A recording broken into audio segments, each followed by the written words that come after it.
Hello friends, so we have almost come to the end of this course on radiative heat transfer. We have discussed various methods for solving radiation problems, starting from radiation balance method, radiative transfer equation, approximate solution methods. We discussed properties of gases and particles and approximate models to represent the properties of gas, averaging over various narrow and wideband models. Now, we will see certain applications of the things that we have learned in this course, and the major application of radiative transfer basically we find in combustion and chemically reacting systems, where we have high temperature together with gas and particles which radiate energy, and this radiative transfer directly affects the performance of these systems. So, we basically are going to discuss the applications in combustion and flame, and the first application that I will take is the coal fired furnaces which we have in power plants. We may have different type of furnaces. We have furnaces to generate steam, as is shown in this slide. There are number of burners. These burners basically burn sometimes natural gas, sometimes liquid fuel together with pulverized coal. So, there is a combustion taking place, there is a formation of flame, there are soot particles, there are ash particles. So, it represents a complicated scenario of radiative heat transfer, and the radiation from this environment is transmitted to the surfaces here, where we have superheaters, boilers and many other heat transfer equipments which generate steam at various operating conditions. Now, radiation in these type of applications is not the sole heat transfer mode. There is convection and conduction taking place, but radiation is one of the most important mechanism by which heat transfer is taking place. Almost 40% of total heat transfer is contributed by radiation in these applications, and radiation in this is not just governed by gases. So, we have major gases, carbon dioxide and water vapor, which radiate most of the energy in this system, but there is significant radiation coming from carbon particles, soot particles as well as ash particles, especially when we have coal, Indian coal especially, which has high amount of ash content. So, all these particles basically tend to contribute to radiation.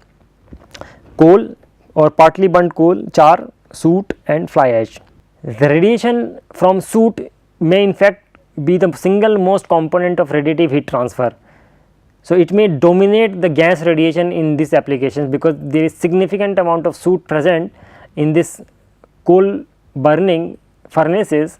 We have most radiation coming from soot itself. The properties like refractive index, they change with coal type.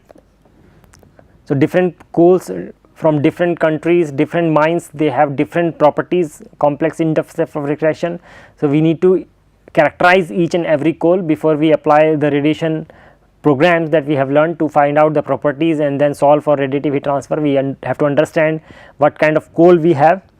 The mineral matter in coal, some coals have high volatile content, some have low volatile content, some have high ash content, some have low ash content, they may have moisture. So, all these things basically affect the properties of the coal and also the radiative characteristic of these particles.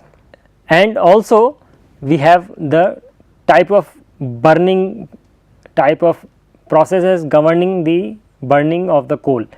We may have fluidized bed combustion, we may have pulverized coal. If you are using pulverizer, what is the size of the coal we are using, whether we have uniform distribution in the pulverizer or we have a distribution given by modified gamma function or whatever. So, we have to take into account all these parameters. If you are interested in calculating radiative heat transfer accurately, we must answer these things before we go for the actual analysis.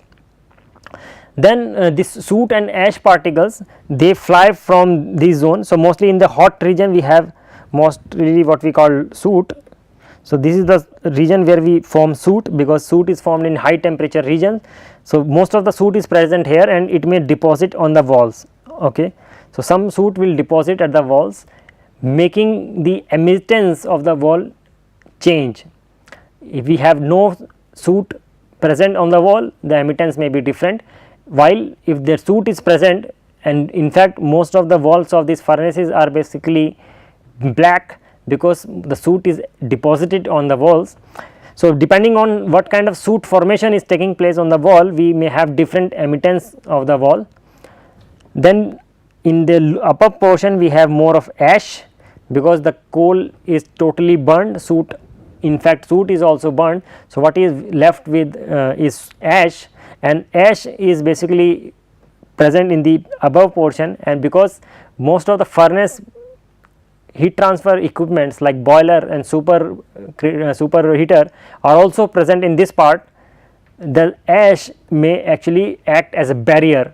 It absorbs radiation or it scatters radiation, and it does not allow radiation from the lower furnace to reach the heat transfer equipment, and so, heat transfer may actually reduce on the these surfaces. Further, slag may form on the surface of the equipment.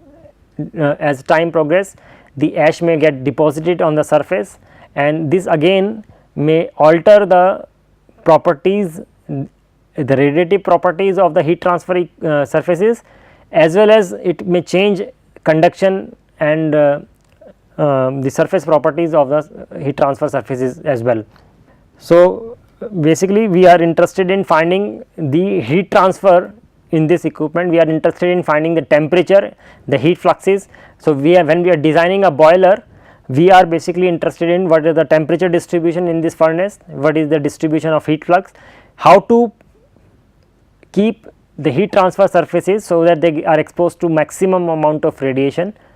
So, all these questions are very relevant if you are designing a boiler, especially nowadays the emphasis is on high efficiency and low amount of emissions. So, every organization has to project the efficiency of the furnaces and the amount of emission they are generating in a given process. So, what we do in radiative heat transfer analysis, mostly we use the zone model that we have discussed. So, we divide the furnace into a number of zones, as has been here 1, 2, 3, 4, 5 and so on. So, we divide the furnace into a number of zones. At the bottom we have what we call hopper, from which the ash is fall down. So, this is the ash that ash falls down. We have lot of burners here in this region. This is burner section, and the top section basically have the heat transfer equipment. So, we are interested in finding the temperature distribution in this furnace and heat flux in this furnace. Now, the method used to solve this problem are already discussed. So, mostly we use zone model to solve for heat fluxes and temperature distribution.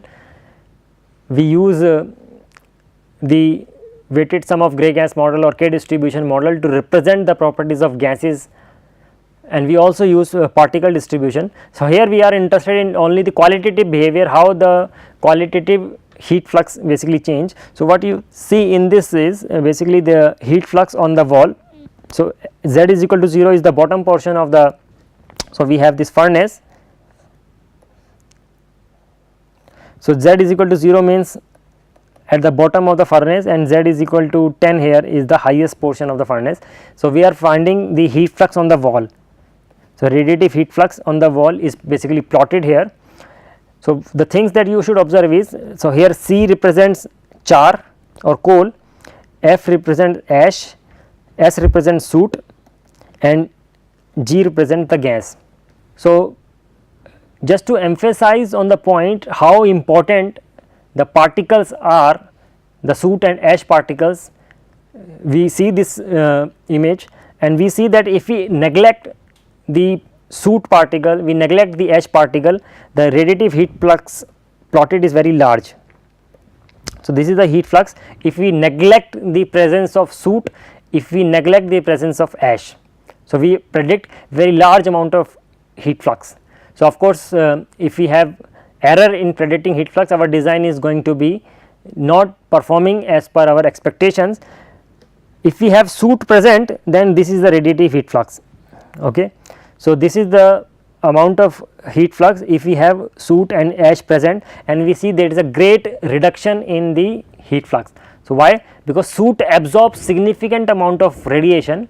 Soot is a small particle, very less amount of energy is scattered by soot, most of the energy is absorbed by soot, and we see a great reduction in radiative heat flux. So, there is a great reduction in heat flux here, while at the top portion there is no soot. Okay. In the topmost portion there is no soot, but if we neglect fly ash, because in the top portion of the furnace, as I explained, we have most of the fly ash present. In the top portion of the flux, topmost furnace portion, where Z is equal to 10, if we neglect fly ash, again the heat flux is very high. Here the heat flux is very high if we do not include the effect of fly ash, because fly ash is present in large amount in the topmost portion of the furnace. The including of fly ash significantly results in reduction in heat flux. So, in the top portion of the heat flux, fly ash basically scatters significant amount of radiation, and it basically does not allow heat flux or radiation reach the heat transfer equipments. So, presence of ash is a severe drawback in furnaces, because severe reduction in heat flux is observed when we have presence of ash. So, that is why now the companies basically are looking for burning coal which has less ash content, or mixing different type of coals, because India has large coal reserve, but most of the coal in India is having large ash content. So, the effort has now been on either changing the burning technology from pulverized burning to fluidized bed, or mixing different types of coal with coal having less ash content. Otherwise, the radiative transfer is severely affected by this ash present. Now, just to show you how the analysis is done, there is a special case how the radiative heat transfer basically governs inside the furnace. We do what we call frozen chemistry energy balance. So, we have let us say we have divided the furnace into number of volume zones. So, what we are doing is we are doing an energy balance. So, amount of energy deposited or extracted from a zone is equal to amount of energy coming in the zone by convection. So, the first term represents convection in and convection out, convective fluxes, and the third term is basically radiative energy absorbed or emitted within the volume. So, we have a volume in which radiative energy is either absorbed or emitted, and we have flux coming in, m dot in, h in, and energy going out, m dot out, h out by convection. So, convection plus radiation, and then what is the amount of energy that is changing inside this control volume. Frozen chemistry, because we assume that the gas concentration is not changing, it is frozen. So, we iterate, we do an energy balance, we find out the steady state of the problem, we find out the enthalpy, and then we find out the temperature. So, based on this energy balance, we are interested in finding the temperature of the furnace. Okay. We will also show result. I will show you the results on Bernal tilting. What is Bernal tilting? Many times what we are interested in these boilers in furnaces is to increase the heat flux on the heat transfer surfaces, because we want to increase the load. So, what we do is we basically tilt the burner in upward and downward direction. This is the burner. So, we either tilt it up or we tilt it down. Okay. By tilting the burner up and down, the fireball is basically lifted up or down, and by virtue of this fireball moving up and down, the flux, radiative heat flux on the surfaces here in the top portion are changed, and we see different amount of steam generation rate. So, this we are going to study. The first is effect of Bernal tilt. So, if we tilt the burner, the fireball is going to shift up. Okay. So, tilt by 15 degree angle basically shifts the entire fireball in the upward direction. So, view factor will change. So, the view factor from the fireball to the surfaces in the top portion of the furnace change, and we see increase in furnace outlet temperature. So, FOT is furnace outlet temperature. So, when we have positive Bernoulli heat, the furnace outlet temperature increases by virtue of increase in the view factor there. So, increased temperature in upper furnace while reduced temperature in lower furnace. So, the temperature here has increased, temperature here has decreased in the lower furnace, because the entire fireball has been lifted up. The negative tilt means when we have tilted the burner down, similarly it reduce the furnace outlet temperature by the same thing. The furnace outlet temperature decreases when we tilt the burner down. Now, how the wall emissivity affects, as I said, by the deposition of ash, by deposition of coal, the emissivity of the furnace wall changes. So, we take two special cases. One is the optically thin, that means the absorption coefficient of the gas inside the furnace is small, and the second case is optically thick, where absorption coefficient is large. When we have optically thin, that means the gas radiation is very small and most of the radiation is coming from the surfaces. When we consider optically thick, most of the radiation is coming from the gas and very less amount of radiation is basically emitted from the surface. So, for optically thin, we see that if we increase the amount of emissivity from 0.2 to 0.8, most of the radiation is coming from the wall and we have higher absorption means higher fluxes. So, we have higher fluxes when we increase the emissivity. Negative heat flux means the heat is absorbed by the surface, while positive means heat is rejected by the surface. So, we see larger negative values means when we increase the emissivity, the heat flux increases. So, by the deposition of coal or char or soot particles, the heat flux is going to increase, okay, in the top portion. So, number of vertical zones means in the vertical direction, this is the top portion of the furnace and this is bottom portion of the furnace. So, number of vertical zone means 0 starts from the bottom furnace and top 15 is the top furnace. So, number of vertical zones represents as we move in the upward direction of the furnace. So, same thing is observed in the lower furnace also. By increasing the emissivity, the heat flux increases, while it is increasing in the positive direction, that means more amount of energy is emitted in the bottom portion and more amount of energy is absorbed in the top portion. The scenario is similar in optically thick case. In optically thick case, there is significant amount of absorption when the wall is completely black, emissivity equal to 1. So, amount of radiation absorbed in the top furnace increases by large magnitude. Okay. However, in the lower portion, now because the gas radiation is basically dominating and most of the radiation in the bottom portion is not due to gas, because the gas is present in the middle portion of the furnace, we see a reduction in heat flux. So, this is the difference between optically thin and optically thick case.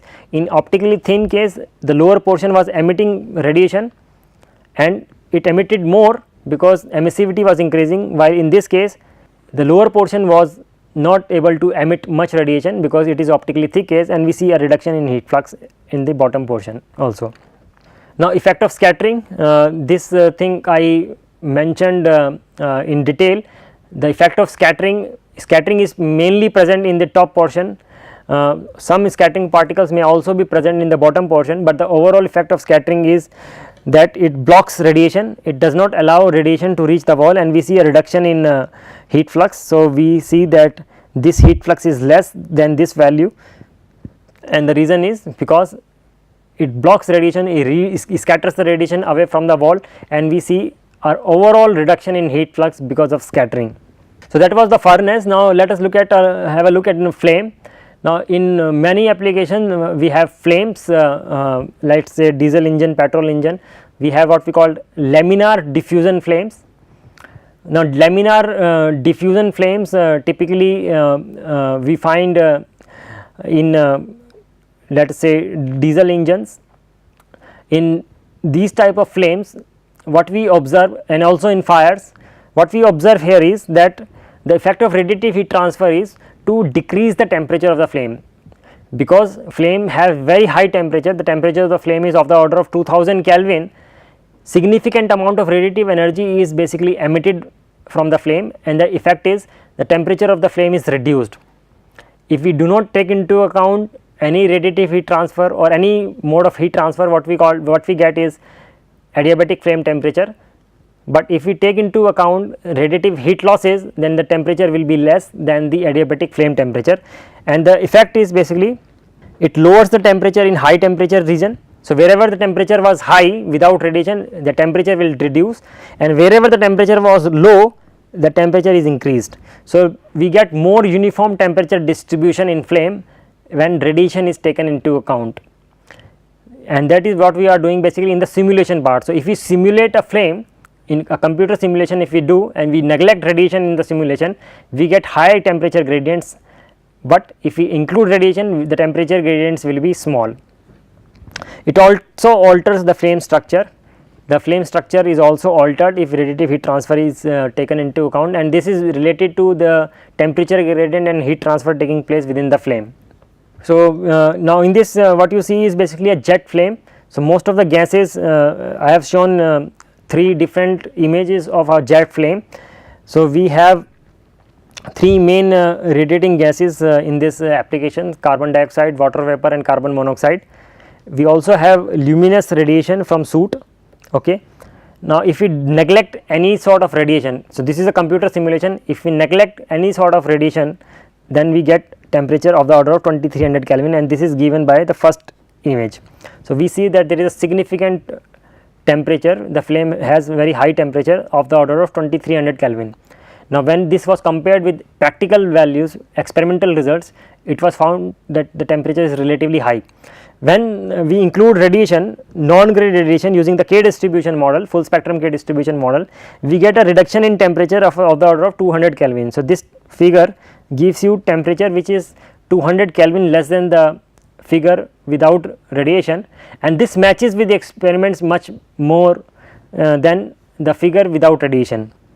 However, if we consider gray radiation, that means we take Planck mean absorption coefficient, a single average absorption coefficient, or we go for wide band model or some approximate model, we see that there is a further reduction in temperature of 200 Kelvin, and this is in an underestimate. So, this result is wrong because it underestimates the result by 200 Kelvin. So, what we conclude here is that radiation is very important in finding the temperature within the flame, and radiation has to be represented accurately using an accurate spectral model. We cannot use approximate models to model radiation in flames, otherwise the results will be as much inaccurate as without radiation.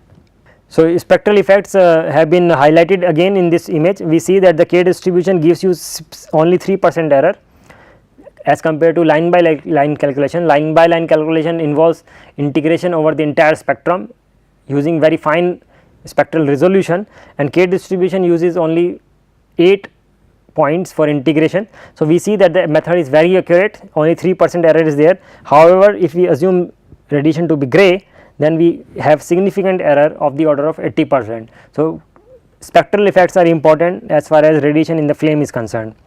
Just a contrast on radiation phenomena in diesel engine and petrol engines. Diesel engines, they burn diesel, which is heavy fuel, and it leads to lot of soot formation. So, diesel engines, you must have seen lot of smoke coming out of many trucks, that is basically soot. Soot is a strong radiator, we have seen this in furnace also. Soot leads to lot of radiation. In diesel engine, radiation is going to be very important because of this formation of soot, not because of gases, but rather soot that makes diesel engine, radiative heat transfer in diesel engine very important. In petrol engine, there is no formation of soot. Okay, so they are necessarily soot free, and radiative heat transfer is not important in petrol engines. However, there are some engines where they are ceramic line engines where convection has been reduced significantly. In such engines where convection has been reduced, the radiation may become important, and we have to include the effect of radiation in such engines, such as engines with ceramic liners. Then finally, the entry of re-entry vehicles, especially the spacecrafts that are flying at very high velocity, such as the space shuttle, which flies to the outer atmosphere and then comes back to earth. It has to travel at very high speed of the order of Mach 30 and so, and it has to penetrate the earth atmosphere at such a high speed. It is subjected to what we call shock layer, and this shock layer exposes this spacecraft to very high temperatures. Now what you see on this slide is basically a spacecraft. This is just an image of the spacecraft, not the actual spacecraft. We have done this simulation for the Martian re-entry spacecraft, a spacecraft entering into the atmosphere of Mars, which has a atmosphere of carbon dioxide, mostly some amount of nitrogen. Temperatures in the atmosphere are 140 Kelvin, but because the speed of the spacecraft is very large, 6.5 kilometer per second, which is basically close to the escape velocity from the planet, the Mach number turns out to be very large, and the temperature in the shock layer are very large. The temperature typically in this applications comes out to be 8000 Kelvin or so, and under these extreme conditions most of the diatomic gases like CO2 will be dissociated, and the shock layer basically is formed of carbon monoxide and oxygen atoms. Now we did radiative calculations for this spacecraft, and we found that mostly the radiation is coming from carbon monoxide band. Okay, there is an electronic band of carbon monoxide. Its nomenclature of this band is basically force positive band. This is an electronic band because the temperature is very high. We get electronic transitions together with rho vibrational transitions. So this is the most important band that radiates in the atmosphere. We solved for this problem. So this is the spacecraft, this is the geometry of the spacecraft. What you see on this is contour plot. This is the spacecraft body, and you see only a two-dimensional picture. So this hollow space is basically the spacecraft, and this is the shock layer where the temperatures are very high and almost reaching 9000 Kelvin. Okay, and what you see in the next is basically the temperature plots along this line. So this is called stagnation line. This line is called stagnation line. So you will see the simulation for this spacecraft, and the results you will see along the stagnation line. That means starting from x is equal to 0 on the surface of the spacecraft stagnation point along into the free stream along the stagnation line, and you see that the effect of radiation on this flow field. If you do not include radiation, the red curve basically gives you the temperature, and if you include the radiation in the simulation, the dotted blue curve gives you the radiation. So the two effects should be observed here.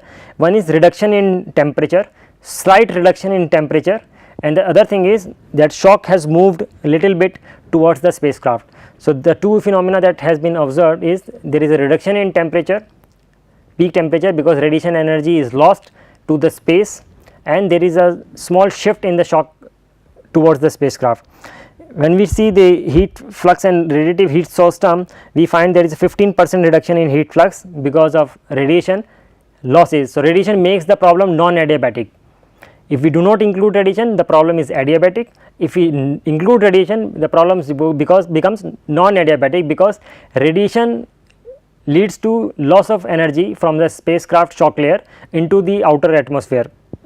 There is a 40% reduction in heat source term also observed when radiation is taken into account. So for this application, radiation becomes very important, and it leads to significant implications when we have to design the spacecraft for large missions. The final thing that interests us in CFD simulation is turbulence radiation interaction. Many combustion applications have lot of turbulence, and turbulence is governed by fluctuating temperature. So we have what we call temperature fluctuations in turbulent flow.